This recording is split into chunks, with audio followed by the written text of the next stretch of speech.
¿Cómo fue el desarrollo en la familia? Mi abuelo cierra su consultorio y se va a París a aprender cosas nuevas. El tema de las políticas internacionales de salud, con esas experiencias. Detuvieron ese proyecto con el argumento de que ellos lo iban a hacer. Ganaste perdiendo. Qué interesante aventar una moneda que te toca a ti ser el que atienda a pacientes. Nos decían, están haciendo las cosas totalmente fuera de lo convencional. Detonar significa provocar un gran ruido. Conversamos con las personas que detonan ideas, proyectos, movimientos, líderes de la comunidad cuyas decisiones impactan a más personas. Detonantes, acciones que lo cambian todo.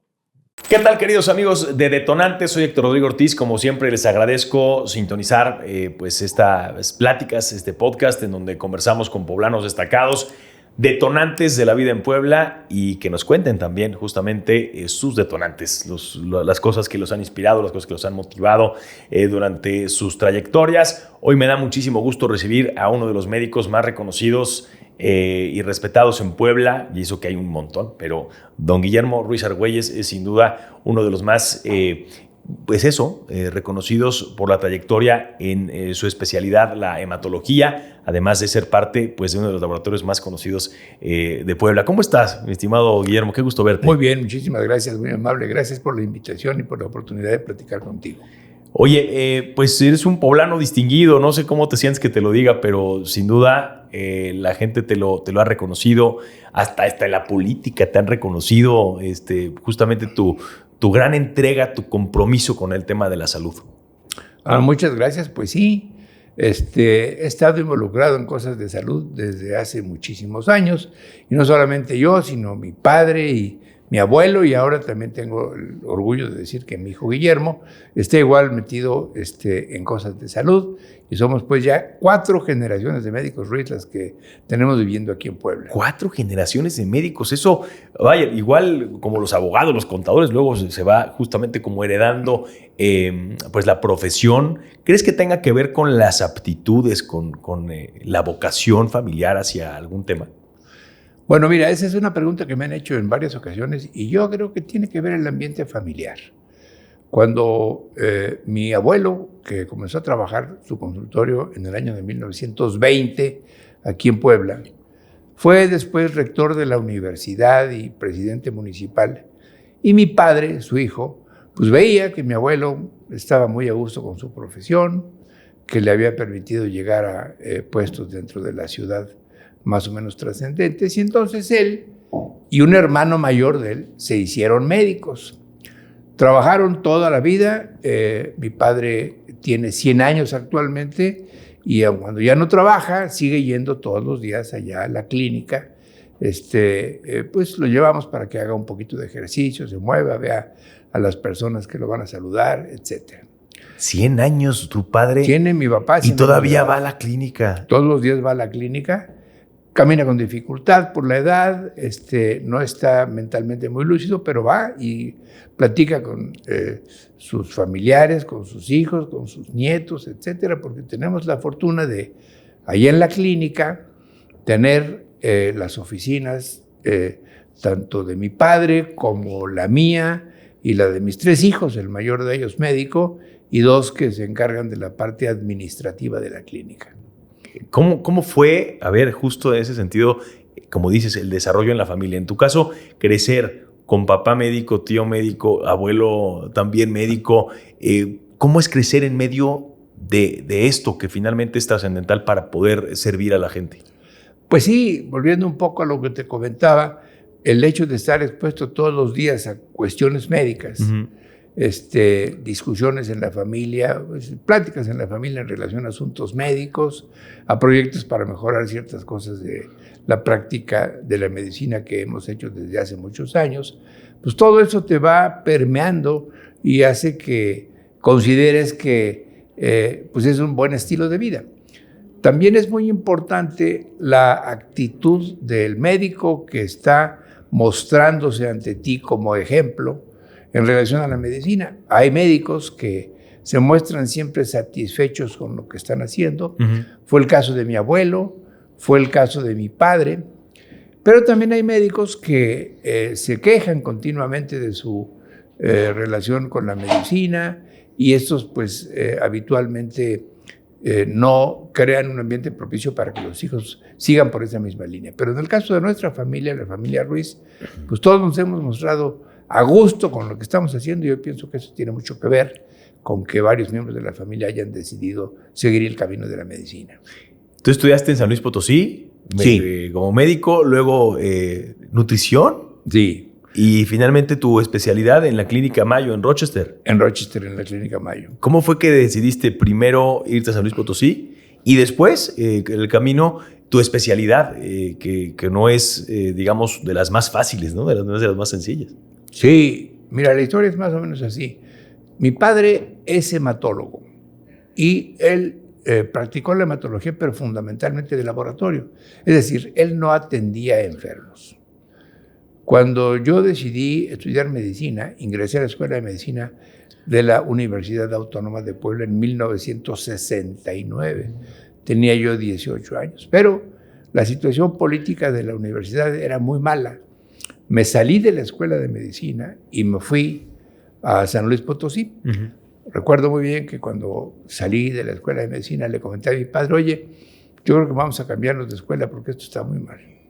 Entonces él investigó, y en ese momento la mejor escuela de medicina del país, que sigue siendo la misma, era la de San Luis Potosí.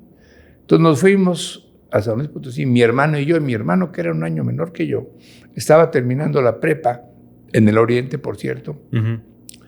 Me alcanzó y nos fuimos juntos a San Luis Potosí. Ahí hicimos la carrera. Después nos fuimos al Hospital de Nutrición en México.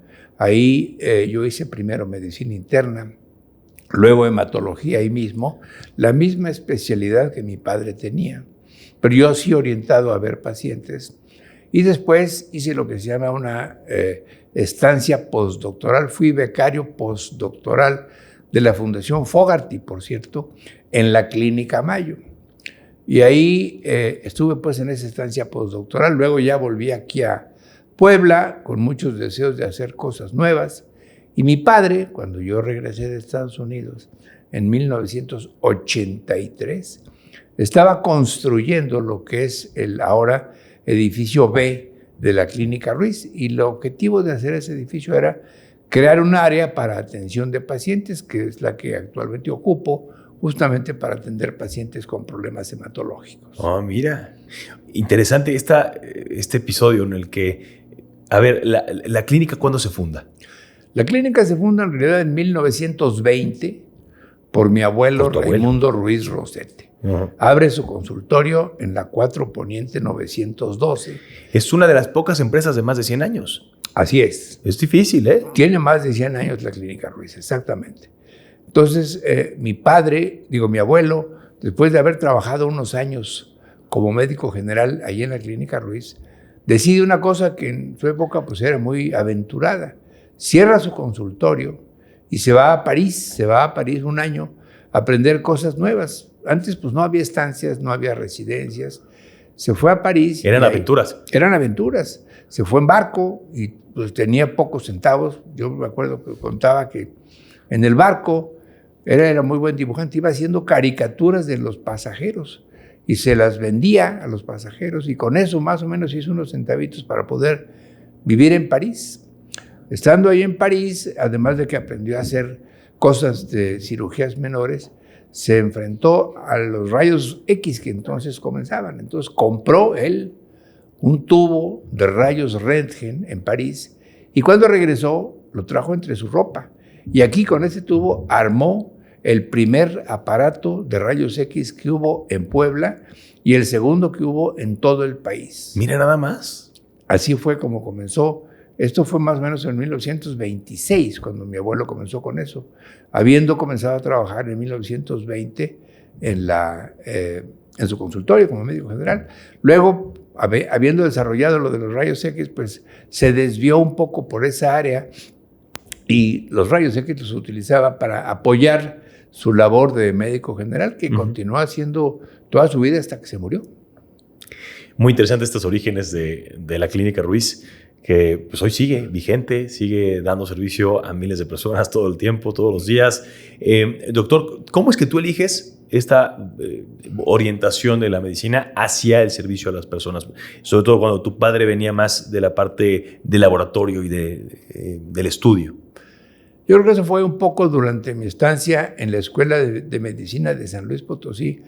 Tuve profesores muy notables que me hicieron ver pues, la importancia de adquirir conocimientos nuevos para tratar bien a los pacientes con diversas enfermedades. Entonces, ahí fue donde me nació la idea de dedicarme a la atención de pacientes. Es interesante que mi hermano y yo terminamos la Escuela de Medicina en San Luis Potosí el mismo año y después decidimos quién iba a hacer cosas de laboratorio y quién iba a hacer cosas de atención a pacientes. Y lo decidimos prácticamente por un volado. ¿Es en serio? Así es.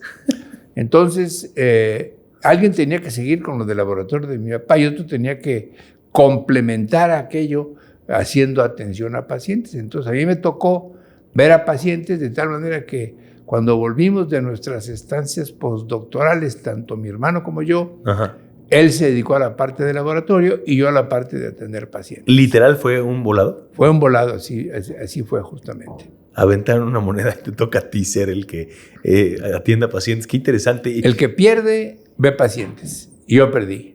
A los dos les gustaba el estudio. A los dos nos gustaba el estudio y nos gustaba el laboratorio. Pero alguien tenía que hacer algo diferente a lo del laboratorio. Y entonces a mí me tocó atender a pacientes. Y la verdad, ese azar nos favoreció muy bien porque mi hermano hizo muy bien su papel como laboratorista y como jefe de laboratorio durante muchos años. Yo me fui por la parte clínica de atención a pacientes. Ganaste perdiendo, me imagino también. Gané, perdí, bueno, y en realidad ganó la familia, porque eso nos favoreció a todos. Mi hermano siguió vigilando la parte del laboratorio. Yo inicié e hice crecer la parte de atención a pacientes. Y ahora es muy interesante que teniendo ya hijos capaces de trabajar conmigo, pues me han ayudado ellos a poder desarrollar más la parte de atención a pacientes. Tanto mi hijo mayor, Guillermo, que es médico, como los hijos que son administradores y contadores, Manuel y Rodrigo, pues se han encargado de hacer crecer la parte operativa de la clínica y eso nos ha permitido seguir creciendo todavía más. Aunque también les inquieta y les interesa esta parte del desarrollo tecnológico, de la innovación, entiendo que han ido viendo la manera de diversificar y de ampliar justamente el potencial de la empresa familiar. Sí. La verdad de las cosas es que hace algunos años, tanto Manuel como Rodrigo, estando ya trabajando en la clínica, advirtieron la posibilidad de crecer más la parte clínica de atención a pacientes, específicamente con un procedimiento que yo comencé a hacer hace algunos años, en 1993, que es el trasplante de células hematopoyéticas. Yo comencé a hacerlo aquí con muchos obstáculos inicialmente y con el apoyo de mis 3 hijos, de Guillermo, de Manuel y de Rodrigo, hemos podido hacer crecer ese proyecto que se ha convertido con el paso del tiempo en el centro de trasplante de células hematopoyéticas más grande del país y en el caso específico de la esclerosis múltiple, se ha convertido en el centro de trasplante de pacientes con esclerosis múltiple más grande del mundo. Eso es un logro impresionante, doctor. ¿Qué es lo que se hace en este proceso? Bueno, en el caso del trasplante para enfermedades hematológicas malignas, se le cambia la médula ósea enferma a un paciente por una médula ósea sana. Y eso permite curar a algunos pacientes que tienen formas graves de enfermedades hematológicas.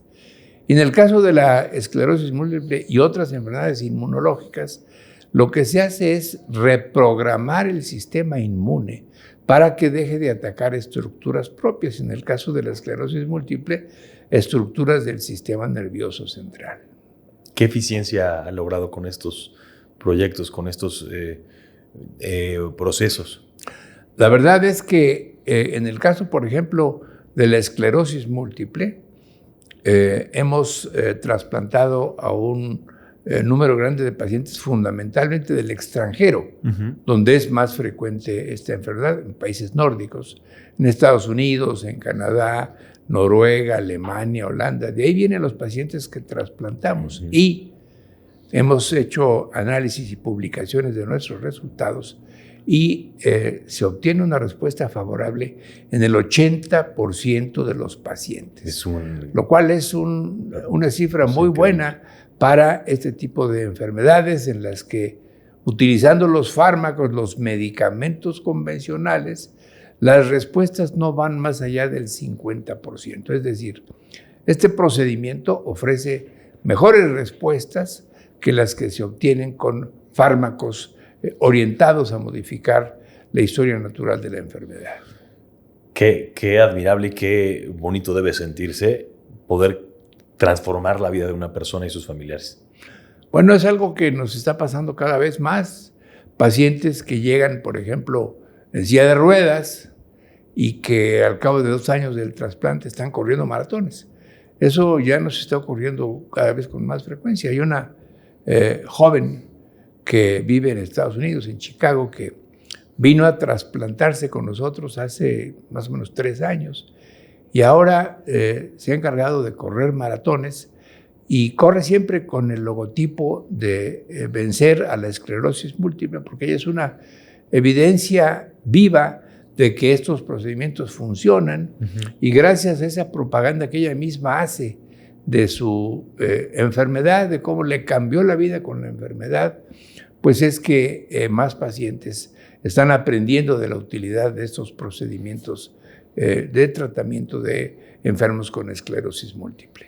Fuera de la parte académica, profesional, en la parte humana, en un sentido profundo, ¿qué sientes cuando ves el resultado de una transformación como esta? Bueno, pues es muy satisfactorio, no solamente en esclerosis múltiple, sino en otras enfermedades, ver cómo estos procedimientos que durante muchos años estuvieron prohibidos en México porque era muy difícil por razones económicas llevarlos a cabo.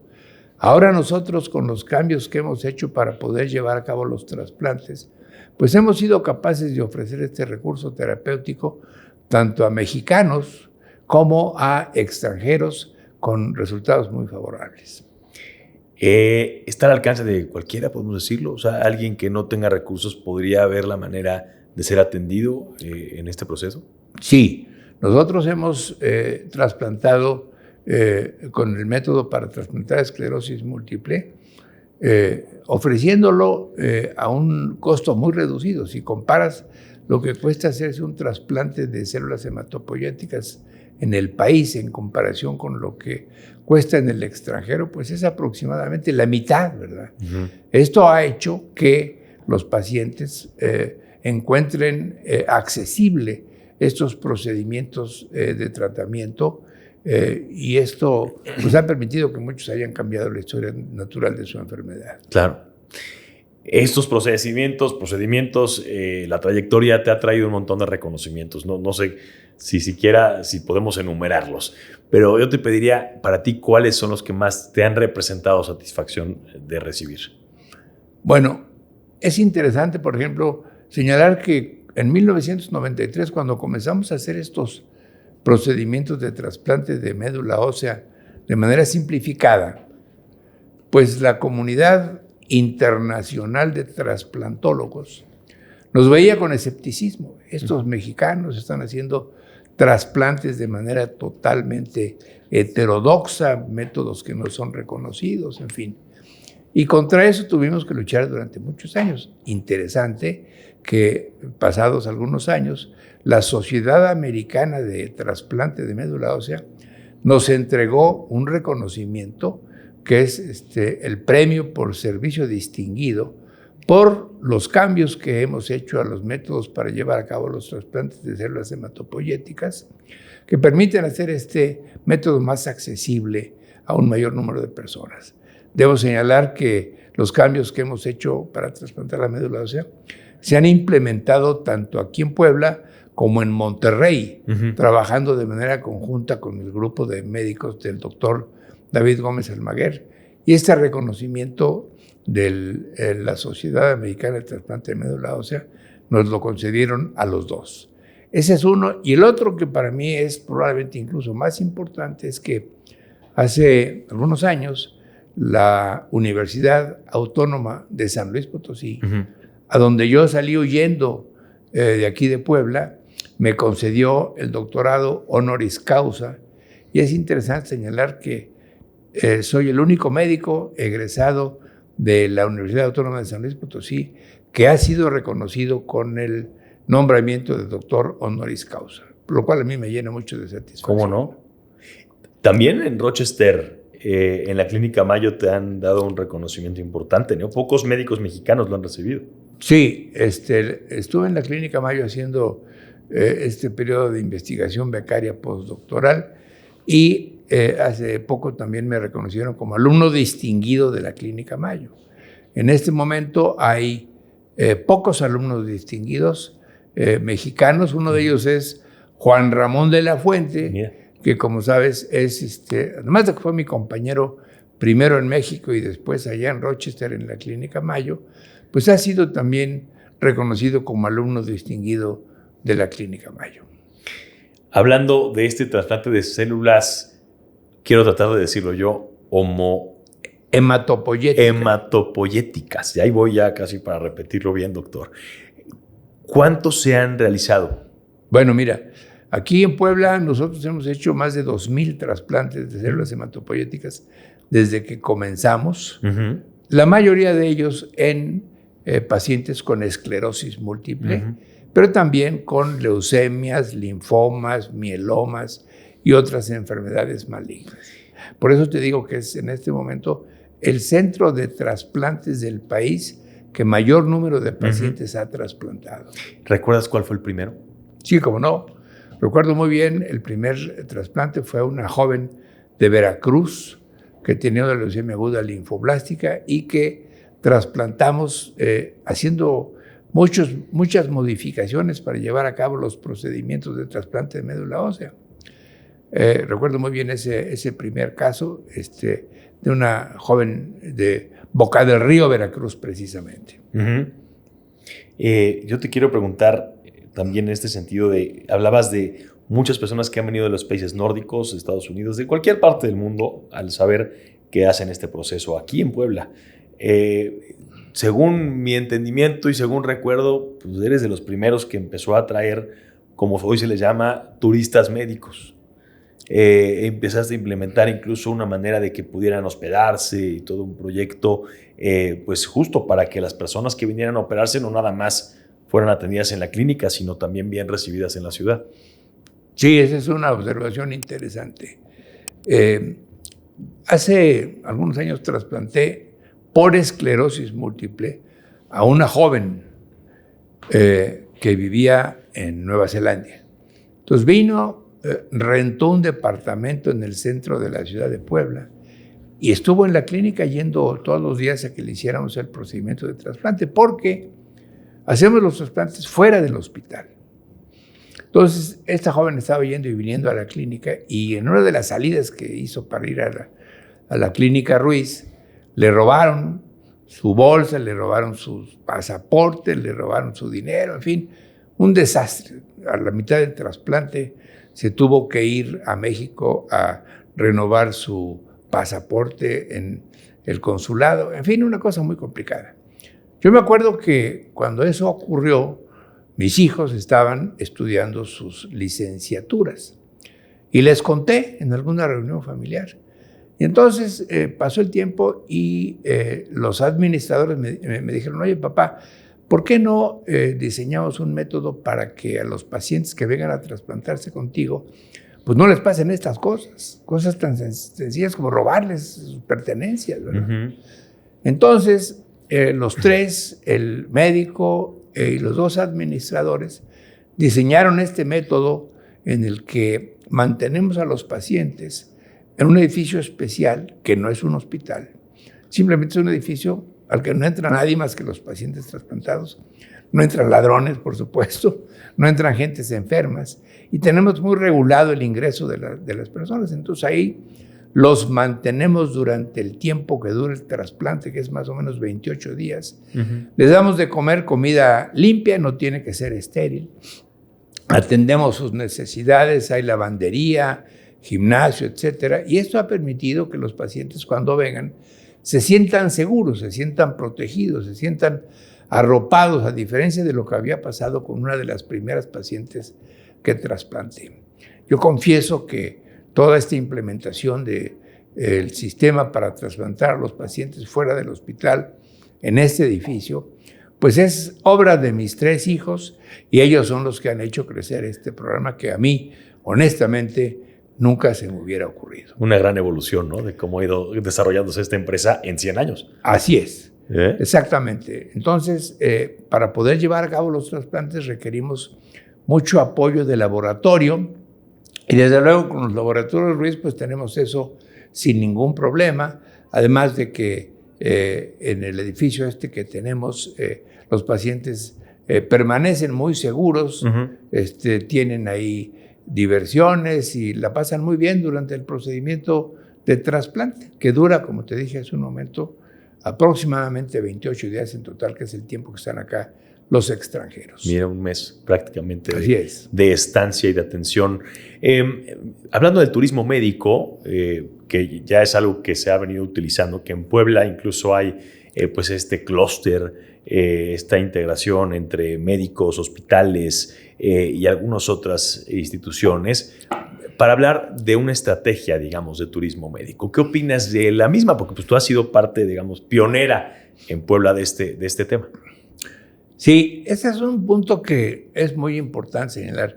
El turismo médico tiene muchas connotaciones. Hay desde el turismo de gentes que vienen a arreglarse la boca en el norte del país porque se cruzan la frontera, y en Tijuana hay dentistas que les arreglan la boca a precios más accesibles que en Estados Unidos, hasta actos pues, de corrupción en donde les ponen medicamentos que no están reconocidos como útiles, tratamientos que no son realmente eficientes, etc. Entonces, luchar un poco contra esa imagen negativa que tienen algunos centros de turismo médico ha sido algo que nos ha costado trabajo. Para evitar esto, lo que hemos hecho nosotros es pues, gestionar y obtener afortunadamente certificaciones internacionales de lo que estamos haciendo.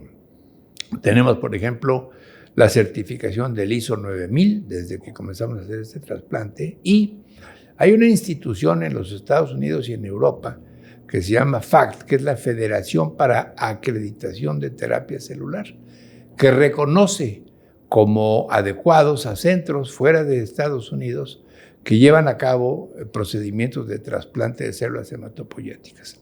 Recientemente, FACT nos certificó, nos concedió el primer paso de la certificación como Centro Internacional de Trasplante de Células Hematopoyéticas, y esta distinción solamente la tienen 2 centros en México, el doctor Gómez Almaguer en Monterrey, que forma parte de nuestro grupo de trabajo, y nosotros aquí en Puebla. Así es que, teniendo estas certificaciones y estas evidencias de buenas prácticas en el desarrollo de estos programas, pues es que hemos sido capaces de atraer a más pacientes. También es importante señalar que todos los hallazgos que hemos hecho, los resultados de la utilidad del procedimiento, de los detalles del mismo y demás, los hemos publicado en congresos, los hemos presentado en congresos internacionales. Están los métodos al alcance de cualquier gente de cualquier lugar del mundo, y esto ha permitido actuar con transparencia total, de manera tal que nuestros resultados son ya conocidos por la comunidad científica internacional, y cada vez recibimos más pacientes que se convencen de la utilidad de este procedimiento y que además lo ven como algo seguro. Es que justo me decías, cuando empieza en el 93 la comunidad médica, pues los veía con reservas, ¿no? Con extrañamiento estos mexicanos. ¿Cómo fue pasar y qué se siente hoy justamente el pasar de ser el visto con reservas a ser respetado y a ser aceptado por estos procedimientos que han ustedes insertado en la comunidad internacional? Pues la verdad es que da mucho gusto, y cuando iniciamos esto, nos decían, no, están haciendo las cosas totalmente fuera de lo convencional, están incurriendo en acciones que no son totalmente demostradas. Y ahora es interesante que este año justamente, en el Congreso de la Sociedad Americana de Trasplante de Médula Ósea, me invitaron a mí como profesor para hablar de cómo hacemos los trasplantes en México para los pacientes con enfermedades autoinmunes, para que los americanos vean cómo lo hacemos y lo comiencen a hacer ellos, ¿verdad? Entonces, de primero ver con escepticismo estos procedimientos, a después invitarte como profesor para que les digas cómo hacerlos. ¡Qué chulada! Pues hay un camino muy largo que afortunadamente con el apoyo de todos los miembros de este programa hemos podido recorrer. Son 30 años, básicamente 30 años, ¿no? De haber cambiado esta perspectiva, de pasar de ser como oveja negra, ¿no? Así es. A líder de... Justamente es lo que ha pasado. Comenzamos en 1993 y ahora pues son 31 años los que ya tenemos haciendo esto y la gente ya nos voltea a ver y nos reconoce como gente que están haciendo las cosas diferente, pero bien. Te quiero preguntar, recuerdo que te entrevisté durante el tiempo de COVID-19, al inicio de la pandemia. Entiendo que estuviste haciendo investigación justamente para hacer este mismo proceso de trasplante de células hematopoyéticas para pacientes con COVID-19. ¿Qué resultó de esto? Esa es una situación interesante. En realidad lo que comenzamos a hacer es a utilizar plasma de personas que se habían recuperado de COVID. No es lo mismo. Es un procedimiento que se hace en el banco de sangre, en el laboratorio, con plasma de personas que se han recuperado. Cierto. Alguien tiene COVID, se cura del COVID y le quedan en su plasma, en su sangre, anticuerpos que permiten dañar al COVID, que permiten rechazar al COVID y que pueden causar una mejor evolución del procedimiento. Comencé a hacer este tipo de procedimientos con un protocolo que diseñamos aquí en Puebla. Lo hicimos con bastante éxito. Hicimos los primeros 10 pacientes en lo que llamamos un estudio piloto con pacientes del Seguro Social, del Hospital Puebla, del Hospital Ángeles, de la clínica, etc. Y nos fue muy bien. Entonces escribimos un trabajo con esos resultados que publicamos y la verdad es que nos había ido también que solicitamos apoyos al CONACYT para poder seguir con este procedimiento y ofrecérselo a un mayor número de pacientes en Puebla. En aquellas épocas vinieron de una institución en el DF a ver nuestro procedimiento y nos dijeron que se estaban haciendo las cosas sin permisos especiales, en fin, total. Detuvieron ese proyecto con el argumento de que ellos lo iban a hacer e iban a publicar los resultados. La verdad es que nunca hicieron nada, nunca publicaron nada, pero la experiencia inicial que hicimos nosotros de 10 pacientes la publicamos y es curioso que esa experiencia ha sido de los trabajos que he publicado en mi vida como médico y como investigador, uno de los trabajos más citados en mi vida profesional. Así es que fue un proyecto exitoso, bueno, tan exitoso que a mí me funcionó. Yo tuve COVID y yo me puse plasma de un estudiante mío que había tenido COVID y que me lo puse y con eso me sentí mejor. Recibí muchas cosas adicionales. Yo sería incapaz de decir que fue el plasma. Pero sí fue un hecho muy coincidente que después de que me pusieron el COVID, yo me comencé a sentir mucho mejor y pues aquí estoy, salvo y sin secuelas post-COVID, afortunadamente. Importantísimo.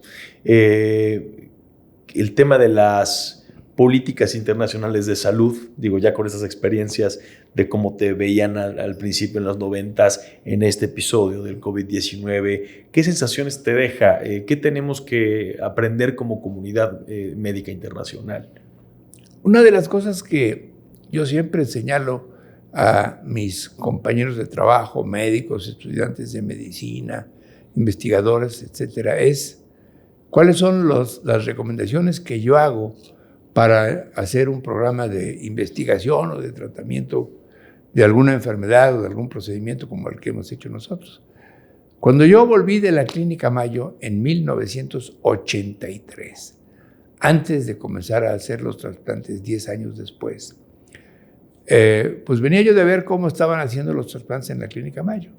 Y entonces me enfrenté a una disyuntiva interesante que era, voy a tratar de instalar aquí en Puebla lo que yo aprendí a hacer en la Clínica Mayo, o bien voy a hacer un procedimiento totalmente diferente, adaptado a la realidad de la práctica de la medicina en Puebla.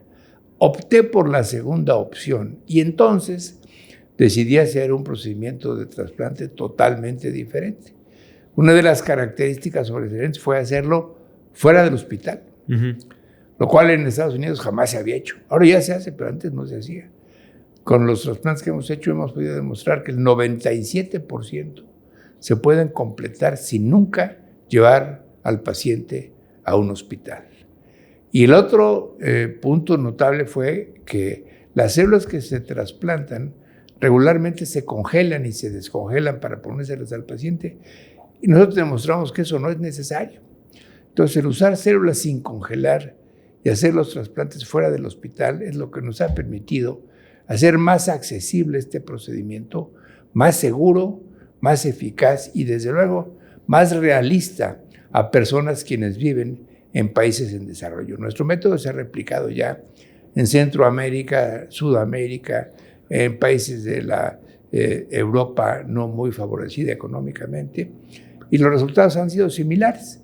El poner estos métodos al acceso de la comunidad científica internacional permite que otros los prueben y nos digan, oye, si está funcionando mi método o no, ¿verdad?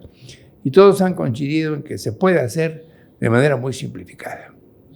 ¿Ha habido algo en toda tu trayectoria, en tu carrera, pues que te haya dolido, que te haya decepcionado, que te haya a veces quizás cuestionado el seguir experimentando, el seguir justamente proponiendo alternativas? Pues la verdad es que no.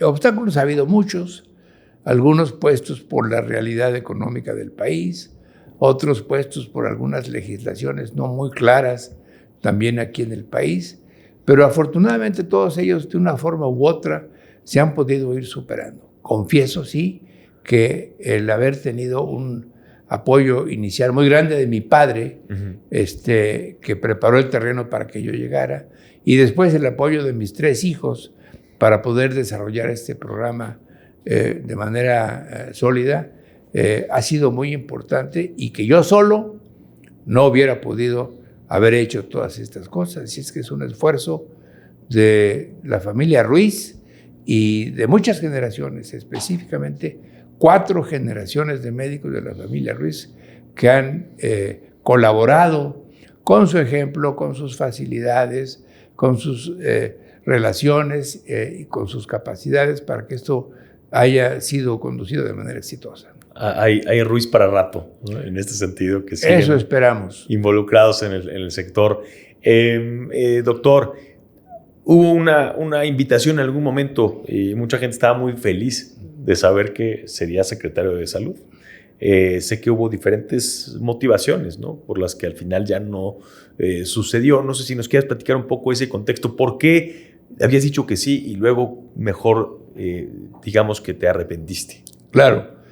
Sí, el nombramiento que me hizo favor de hacer el licenciado Barbosa de secretario de Salud o de miembro del comité de transición, del gabinete de transición, porque eso fue lo que ocurrió. Nunca llegué a ser realmente secretario de Salud, estuve en el gabinete de transición y en esas fechas ocurrió un lamentable suceso en la vida familiar que fue la muerte de mi hermano. Mi hermano Alejandro, que era un año menor que yo, formaba parte de la clínica y era entonces el director general del laboratorio Ruiz. Entonces él tuvo una hemorragia cerebral, curiosamente mientras manejaba una motocicleta. Entonces se cayó de la motocicleta como resultado de esta hemorragia cerebral y después de una agonía prolongada y lastimosa falleció. Y falleció justamente en las fechas en las que se iba a hacer esta transición. Como no había todavía quien hiciera cabeza ahí en Clínica Ruiz, pues entonces me decanté por seguir al frente de la Clínica Ruiz y pues agradecerle al licenciado Barbosa la invitación que me hizo, que finalmente recayó en alguna otra persona. Claro. Pero esa fue una coincidencia lamentable. ¿Qué habrías hecho tú en el sistema de salud estatal si hubieras estado en el cargo? Esa es una buena pregunta. La verdad de las cosas es que yo había visto que había muchas oportunidades para mejorar aspectos diferentes de la práctica de la medicina en el estado de Puebla. Estaba entonces ahí en entredicho si se seguía o no con el Seguro Popular, si se cambiaba por el INSABI y todo eso. Y yo creo que con buenas intenciones y apoyo del gobierno se podrían haber resuelto muchos problemas de la salud de los poblanos que esperamos que ahora con el nuevo gobierno sigan siendo prioridad para atender y que todos los poblanos tengan derecho a la salud. Justamente el acceso a la salud y te hubiera tocado el COVID, ¿no? En ese sentido ya no te correspondió, pero y tuviste la oportunidad de estar haciendo otras cosas en la medicina privada. Eso también es un tema interesante de cómo lo ves para atrás. Exacto. Y dices, bueno, es que si yo hubiera estado en ese cargo, en esa responsabilidad, quizás no hubiera estado en la otra, ¿no? Así es. Sí, cuando yo acepté la invitación del licenciado Barbosa, todavía no había COVID. El COVID comenzó a finales de 2019. De hecho, los primeros casos aquí en Puebla se vieron febrero, marzo de 2020. Unos meses después. Unos meses después. Sí, ni siquiera un año. 2019 comenzó en China. En China. Pero luego se vino para acá y pues aquí hizo muchos estragos. Y la verdad es que cambió totalmente el panorama de la atención médica en el país y las características del sistema de salud, ¿verdad?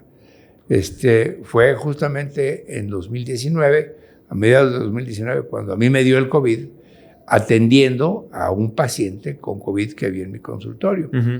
Y pues tuve una forma muy grave de COVID, estuve casi a punto de ser intubado y demás, pero afortunadamente logré superarlo. Y también tuve la oportunidad de hacer ese estudio en el que beneficiamos a muchos pacientes con COVID de aquí del estado de Puebla y que, repito, se ha convertido en un estudio muy citado por la ciencia internacional sobre la utilidad del plasma en el tratamiento de enfermos con este padecimiento. Los procedimientos que tú encabezas, que haces con tu equipo, con tu familia, para beneficio de las personas, ayudan sin duda a mejorar la calidad de vida, ¿no? A algunos les das una mayor esperanza de vida, a otros le mejoras la calidad de vida. Y en estos tiempos, con tanta innovación, con tantos estudios, empiezan a haber ya posibilidades, quizás dicen, de que vivamos pues todos, ¿no? Una gran parte de la población más de 100 años. Tu padre tiene 100 años, curiosamente. ¿Cómo visualizas a la humanidad en esta intención, en esta exploración de querer vivir más? Es interesante. Lo que yo creo que debe preocuparnos a los médicos que estamos involucrados de una forma u otra en el cuidado de la salud de los habitantes del país es, primero, que todos tengan acceso a salud y que todos tengan acceso a salud sin costo. Eso sería muy favorable y además de buena calidad. Es decir, acceso universal a la salud de buena calidad es algo que debe preocupar a todos los gobiernos de todos los países.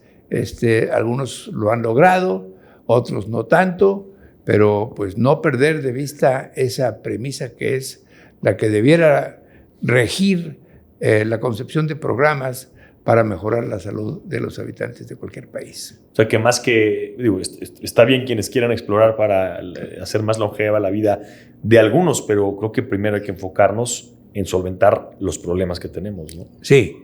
Además, siempre ha sido muy importante pensar que los médicos lo que nos debe preocupar hacer es que el paciente viva el mayor tiempo posible en las mejores condiciones posibles. Y eso a veces cuesta trabajo de entender, sobre todo a médicos quienes se involucran en el tratamiento de pacientes con enfermedades muy graves. Pero no debe ser el objetivo del médico que el paciente viva más tiempo, sino que viva más tiempo en buenas condiciones. Mejor calidad de vida, básicamente. Mejor calidad de vida, exactamente. Finalmente, doctor, como poblano orgulloso, familia poblana, ¿qué le deseas a Puebla? ¿Qué piensas que es importante cambiar de pronto como comunidad? Bueno, yo he advertido con beneplácito cómo los cambios recientes en los dirigentes del Estado de Puebla han ido calmando este ambiente de encono, de crispación, de enojo que durante algunos años estuvo privando aquí en Puebla. El trabajar todos de manera coordinada en beneficio de la ciudad y del Estado de Puebla, pues nos va a beneficiar a todos, ¿verdad? Y el seguir tratando de crear divisiones, enojos y demás, pues a nadie beneficia. Y creo que con lo que nos está ocurriendo actualmente en Puebla y lo que viene por delante, este tipo de conductas conciliadoras con ideales puestos en el futuro para la mejoría de todos los habitantes, van a llevarnos a buen puerto. Doctor Guillermo Ruiz Argüelles, de verdad es un gusto y un honor platicar contigo. Gracias por exponernos parte de tu trayectoria y la de una familia que se ha dedicado a la medicina ya por más de 100 años. 111, 112 años más o menos. Sí, el abuelo comenzó en 1920. No, pues ya. Así es. 104 años. 104 años, exactamente. Toda una historia y un cúmulo de historias juntas. Gracias, doctor. Muchas gracias a ti, gracias por tu entrevista y muchos saludos. Saludos, por supuesto, a toda la comunidad que nos vio. Muchísimas gracias. Nos seguimos en YouTube y en Spotify. Pueden ver todas las entrevistas de este podcast. Nos seguimos en los Reels, por supuesto, en Instagram, en TikTok, Facebook y X. Saludos. Detonar significa provocar un gran ruido. Conversamos con las personas que detonan ideas, proyectos, movimientos, líderes de la comunidad cuyas decisiones impactan a más personas. Detonantes, acciones que lo cambian todo.